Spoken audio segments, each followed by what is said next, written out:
So there are many different stories about Galileo Galilei from, or shall I say, let me ask, how many of you know some story or the other about Galileo Galilei and what those stories are? Just speak. I'm sure there will be only 2 or 3 who want to respond, so talk. Sir. Yeah, sir. So I've heard that the church had home. They had, what is it called? Like they had imprisoned him inside his home. Home arrest. Right. Yeah. So he was home arrested because he was talking about the geocentric model or something. yes. Yeah. So Galileo And Galilei then was one of those Third, he was executed. who believed in and followed Copernicus's geocentrism, and he also seemed to have laid his hand on the work of Kepler. I And also heard that he I think there was also a correspondence between Galileo Galilei and Kepler that is known, but I don't think it's anything significant. Yes, next. He was also known as father of modern science, right? I have not heard of that particular one. Not really. He also invented the telescope. So that's another, that's actually not quite accurate. Yeah. The telescope had been already invented in the sense that he put it into use. so the Sir, telescope. I have another question. Let me just finish the point about the telescope. Terrestrial telescopes were already available, which was just by putting lenses in such a way that you can see distant objects closer. So terrestrial telescopes, the ones that kind of looked like this, which were used by seafarers. Okay, so people who used to navigate the oceans, they used these kinds of terrestrial telescopes to look far, the ones that can, collapse into one another. So this was already there. The breakthrough that was done by Galileo Galilei was in using the telescope to look at the night sky. So he was the first one who pointed this telescope at the night sky and looked at the stars. Okay, and as a result, wait, this looks weird. That looks even more weird, but it's okay. But as a result of this, he made some very interesting discoveries. Hitherto unknown satellites of planets in our solar system that were not seen were discovered by him. So he used the telescope in a specific way. Next. So he was also the one. He was also the one to put scientific method into use, right? Like not just random theories and stuff, proofs and stuff. So yes, and it's from, well, actually that's debatable, because you could say that what Kepler was doing was also giving birth to the scientific process. Because if you read what he had written in the Astronomia Nova, that is the book that he wrote based on the final work that he did, 1600 to 1608 or so. In that, he charts out very clearly. Apparently, just as badly written a book as Copernicus's book was, apparently Kepler's book was very nicely written, in the sense that it kind of took you through a journey. So he did not write it as facts, as merely facts, but he wrote it as his own investigations. So anybody reading that book would get a good sense of how he went about doing his task. And a lot of what he did seemed like the equivalent of what we would call scientific.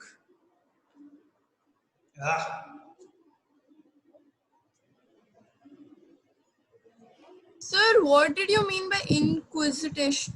Inquisition, I will come to that. Okay. Now. But didn't the wayfarers use the telescope? All those who want to say something, please jot down the point so that you don't forget. Inquisition, let me just finish that point. Inquisition is a kind of a religious court that is given the task of investigating all those people who said something against religion, their religion. So, Okay.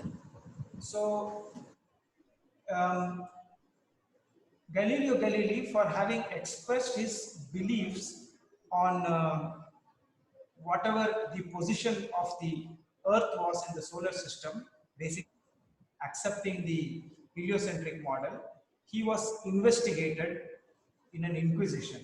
And that didn't go well for him. That was the end of his story.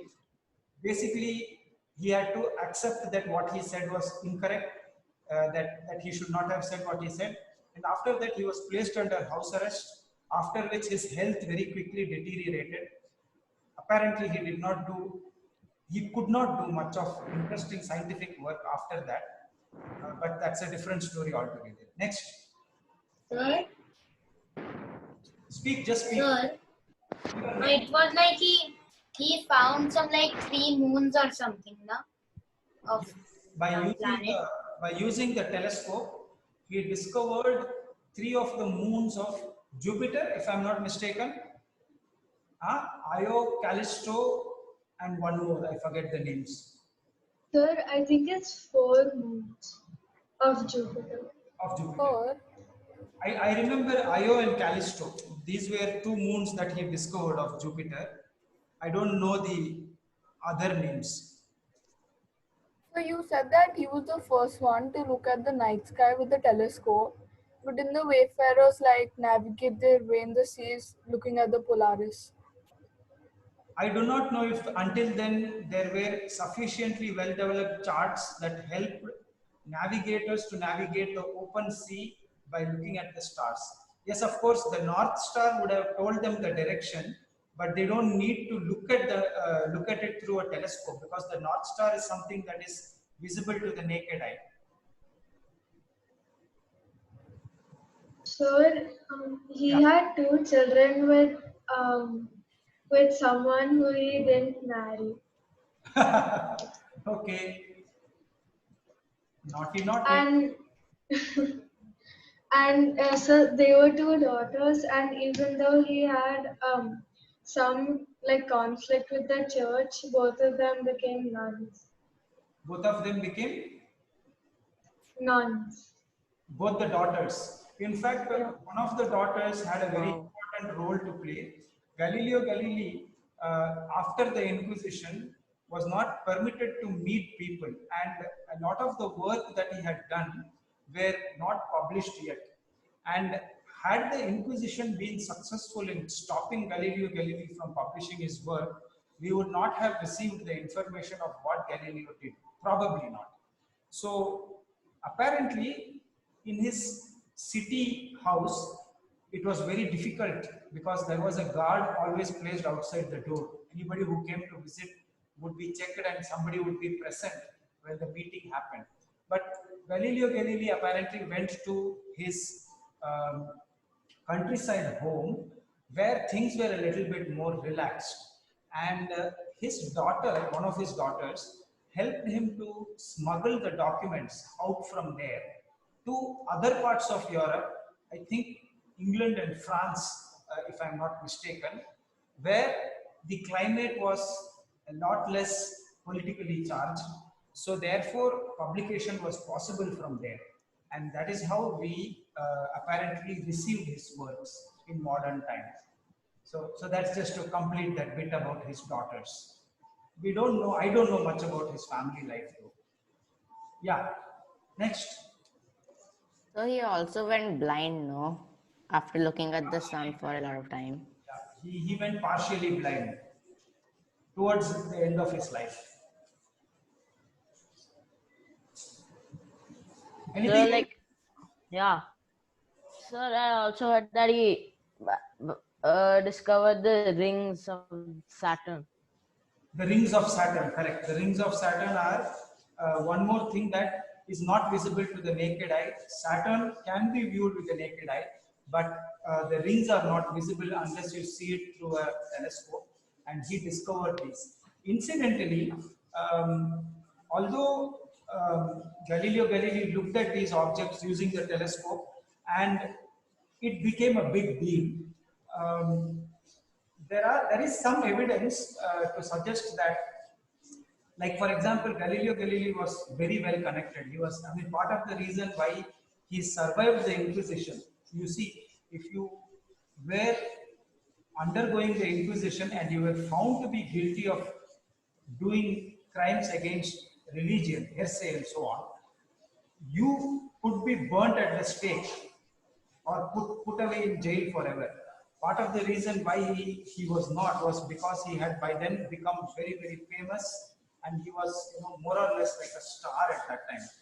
The reason was all the discoveries that he did, the experiments that he carried out, and the contributions that he made towards our understanding of the world at that time. And so therefore he was a very well-known person in society. When people heard that he had discovered these new objects in the sky, they called Galileo Galilei for several events in which they would have dinner and it would be a, you know, evening out. And as part of the celebrations, Galileo Galilei would set up his telescope and show the guests at the party the objects at the night sky. And there was one senior official in the government, I don't remember if he was a governor or not, in whose diary is mentioned one such event which he attended along with Galileo Galilei. And he said that when Galileo pointed at these objects at the sky and asked us to look through the telescope, he says that I frankly confess I looked through the telescope and I couldn't make out anything. And he said that not only me, I suspect that there was nobody else in that particular party who looked through the telescope and actually saw something. So he was kind of doubtful about the veracity of what Galileo was claiming. It could mean anything. It could just mean that people not used to looking through a telescope look into it for the first time, and they've got no idea what they are looking at. They can be mistaken. You know, it's like I took some people out who have never done bird watching, and I pointed out different, you know, birds. I say, oh, there is a white-eye. Oh, here is a red-winged bulbul, or there is a hoopoe. You know, unless it's some spectacularly big bird like an eagle or something like that, right? Most people miss it, and it could be that, or it could be something of a figment of Galileo Galilei's imagination. Maybe he was under pressure to show these objects, so he was just saying, there they are, there they are. Was it a case of the emperor's new clothes? We don't know. But this was what was written. Okay, nobody mentioned one of the most famous, I mean, the telescope misunderstanding is one key thing that people know.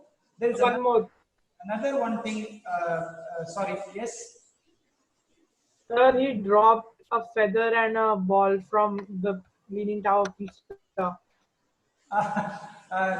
Yeah, you just got the story a bit wrong. He actually tried to prove that particular thing wrong. Okay, so I will come to that because that So brings one more thing. something interesting. So one more thing. What Galileo Galilei did, apparently, he used to have to go to church when he was a younger person, and he used to, as the story goes, he used to hate sitting in the church because it was a lot of time spent away from his beloved books and his studies. But sitting at church, he looked at there was a sort of a chandelier in the church, but it was not for light. It was a chandelier in which some incense was placed, and that incense, the chandelier, would then be made to swing to and fro. Okay, so there were some incense that was placed in these, and this chandelier was made to swing to and fro.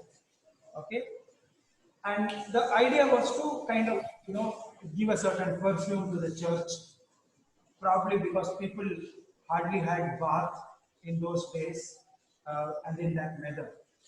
So Galileo noticed that the chandelier swinging to and fro had a very fixed, seemed to have a very fixed time frame. So the amount of time that it took to go here and here, right, was interestingly Sir. regular. Yeah. Yes, Yes. sir. Some people must have been happy to live at that time, right? I couldn't hear most of that. Can you repeat it? So it was a joke, okay? So like some people must have been happy to live in that time. He's mentioning to not taking bath. No. I'm not. I don't think so. There were a lot of diseases and stuff also that time, and you died earlier. There was at that time. There was a lot of. Yeah, Did it? lot of diseases. I'm telling in a funny way. You don't need to make everything serious. Yeah. Dheere, can you reduce your output volume? Yeah.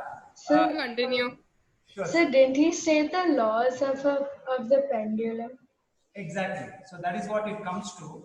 So the story goes that he noticed that the chandelier had a fixed time period. Sir, I have a question. One moment. Hold your question. Yeah. But how was he to know sitting in church whether the chandelier actually had a fixed time period or not? So what he did was he had to compare it with some other time device, right? And in those days, the mechanical clock had not been invented as yet. So what Galileo did apparently was that he used what am I doing? Pulse. Yeah. You're checking a pulse.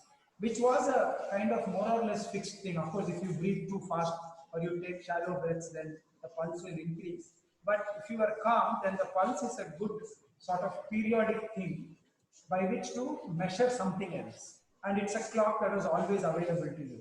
So apparently he sat and he counted the number of times the clock went to and fro against the number of pulse beats, and by dividing the number of times with the number of pulse beats and doing it again and again, he did find out that the chandelier had a curiously fixed time period.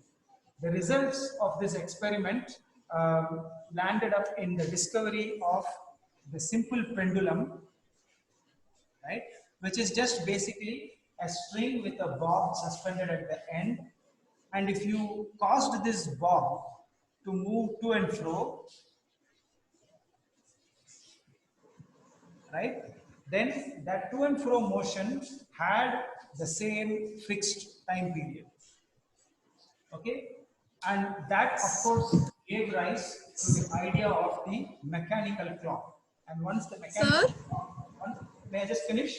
Once the mechanical clock was invented, it changed the way we measured time. So not just optics and vision, but also accurate measurement of time.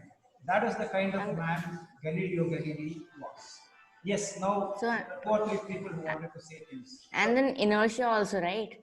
Like kind of inertia, like the things don't. Which is where we take off in our study of classical mechanics. Yes. Sir? Yes. So from what I have seen, sir, if the chandelier was swinging back and forth, so wouldn't after, like even if you do that to a normal bell or something, so it eventually slows down. Correct. So there are some damping effects because of which we call it damping effect, because of which it slows down. It's got to do with the friction that is there over here, the air resistance that it has, etc., etc. But something like so how did Galileo like this would actually swing for a pretty long period of time before it would come to a complete standstill. You can try it out yourself in your house.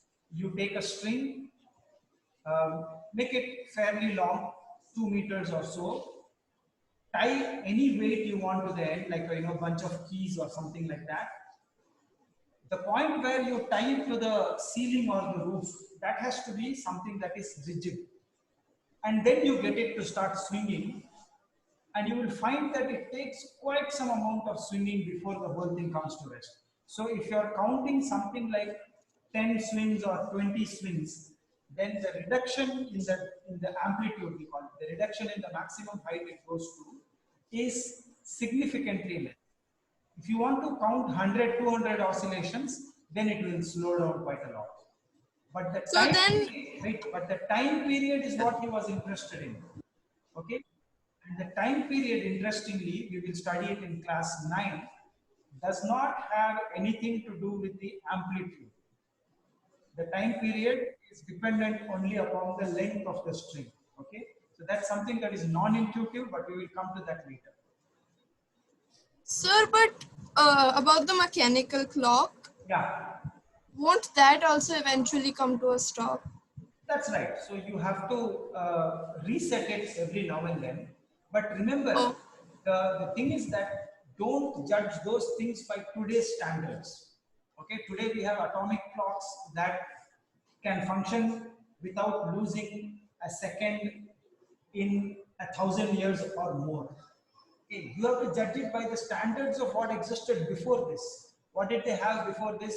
They had water clocks, they had sand clocks, they had candle clocks, okay, they had sundials. Extremely, inaccurate devices for measuring time. So the pendulum clock, when it was discovered, the mechanical pendulum clock, it was a quantum shift in terms of the accuracy with which you can measure time. So it was not an insignificant development at all. Although today we might say, well, we have got better devices. Nobody is going to use a pendulum to measure time today. Although the ICSE syllabus sometimes suggests that you do. It's so stupid. Next. Okay.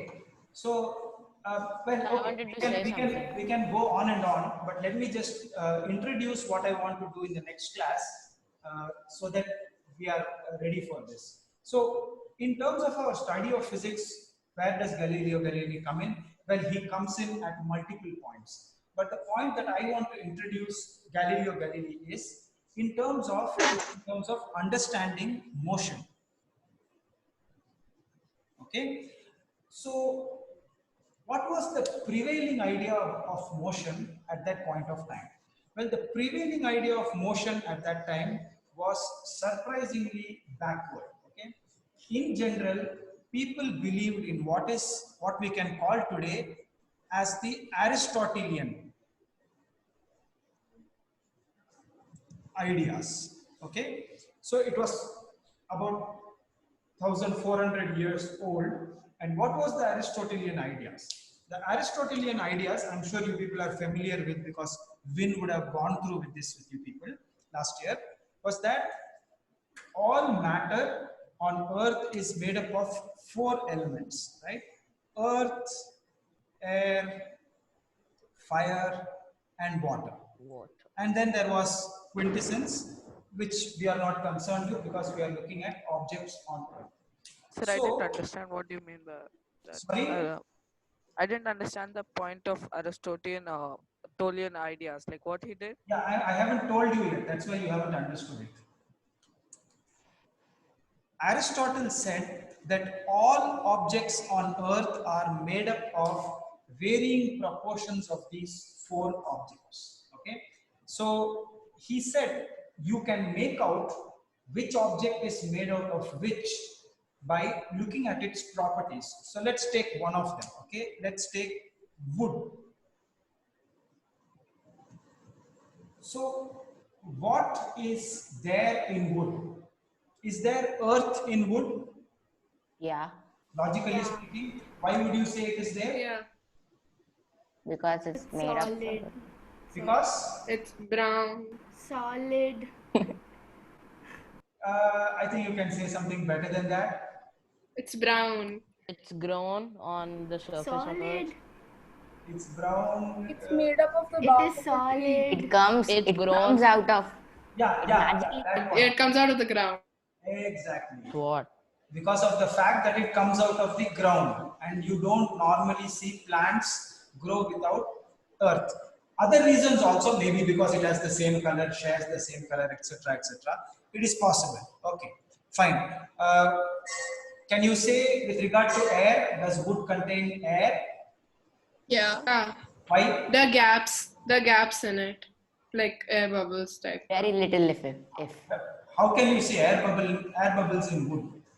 They didn't Not have, air bubbles, but like they There are didn't, holes. okay, let's suspend air. Okay, is there fire in wood?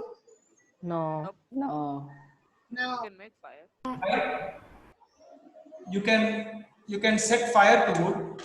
You can take a log of wood and you can set it on fire.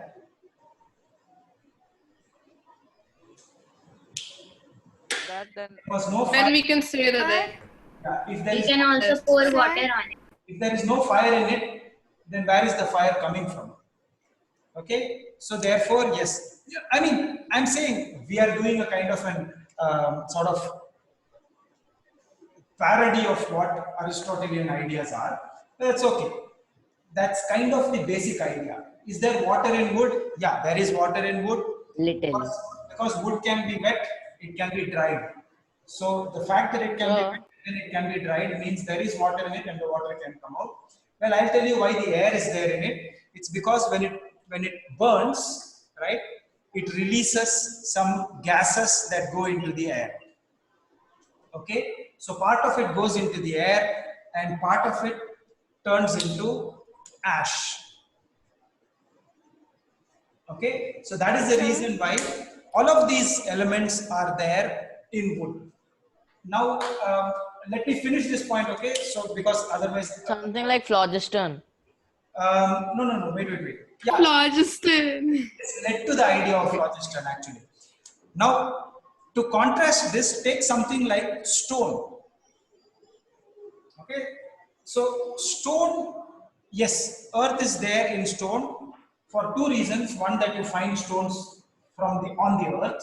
The second thing is, if you lift stone off the surface of the earth and you dropped it, it will come back and Falls back on the earth. Okay, so therefore, because of this reason, you know that like attracts like. That's what they said. Okay, so therefore there is earth in stone. There is no air in stone. Why? Because there is no fire either. Because if you try to set fire to stone, stone can't be set on fire except for one. No, but they make a spark. They make the spark. Yeah, you can make fire Okay. from stone. And of course, there is no water. So stone is pure earth. There is nothing else in it. So this idea of Aristotle had a remarkable hold on the intelligence of people for a very, very long time. It's because it was a simple model. It was something that could be easily tested and it seemed to make very good sense.